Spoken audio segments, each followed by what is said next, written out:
อกคุณสาวรุ่นเคยกอดสองแขนสอดกอดเอวหมดตาน้อยพาลอยล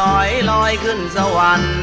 จูบตัวนั้นแล้วบ่มีเงินแล้วจอดบ่แจวลาแล้วนงคานแดนอีสานคือบ้านของเฮาถึงสีเศร้าเสียใจพ่ายแพ้เพราะเลือดแผลหัวใจไหลตก